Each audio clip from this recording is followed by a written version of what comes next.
बहुत प्राचीन समय की बात है। रावण, जो लंका का राक्षस राज था, शिव जी का परम भक्त बन गया था। उसने कठोर तपस्या करके भगवान शिव को प्रसन्न कर लिया। जब शिवजी प्रकट हुए तो रावण ने उनसे अपनी लंका में शिवलिंग, ज्योतिर्लिंग को स्थापित करने की इच्छा जताई।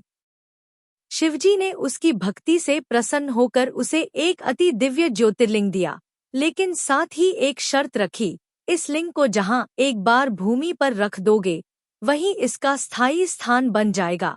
रावण ने वचन दिया कि वह इसे बिना रखे सीधे लंका ले जाएगा। देवता रावण की शक्ति से डर गए थे। यदि रावण लंका में शिवलिंग स्थापित कर देता तो वह अजेय बन जाता। देवताओं ने गणेश जी से प्रार्थना की कि वह इस कार्य में बाधा डालें। जब रावण देवघर, आज का झारखंड, पहुंचा तो उसे लघुशंका लगी। वह चिंतित था कि शिवलिंग को कहाँ रखे, क्योंकि वचन था कि उसे भूमि पर नहीं रखना है।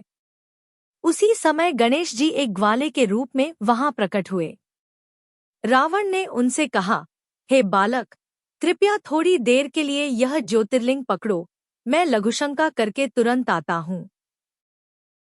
गणेश जी ने सहमति जताई, पर शर्त रखी, मैं 3 बार पुकारूंगा, यदि तुम नहीं लौटे तो मैं इसे रख दूंगा। जैसे ही रावण गया, गणेश जी ने उसे 3 बार पुकारा और फिर ज्योतिर्लिंग को भूमि पर रख दिया। रावण जैसे ही लौटा, उसने देखा कि शिवलिंग भूमि पर रखा हुआ है। उसने बहुत प्रयास किया कि वह उसे उठाकर फिर से लंका ले जाए, लेकिन अब वह हिला तक नहीं। उसने क्रोधित होकर शिवलिंग पर प्रहार भी किया, जिससे वह कई टुकड़ों में बंट गया। आज भी देवघर के बैद्यनाथ मंदिर में उस ज्योतिर्लिंग को पूजा जाता है। ऐसा कहा जाता है कि जब रावण ने ज्योतिर्लिंग को उठाने का प्रयास किया तो वह घायल हो गया था। भगवान शिव ने वैद्य, डॉक्टर बनकर उसकी मरहम पट्टी की।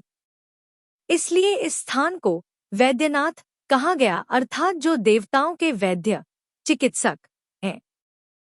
श्रावण के महीने में लाखों श्रद्धालु गंगा जल लेकर देवघर जाते हैं और बोल बम का जयघोष करते हुए वैद्यनाथ ज्योतिर्लिंग पर जलाभिषेक करते हैं। दीपिका गौतम द्वारा निर्मित वैद्यनाथ ज्योतिर्लिंग की कहानी रंगीन कार्टून अंदाज में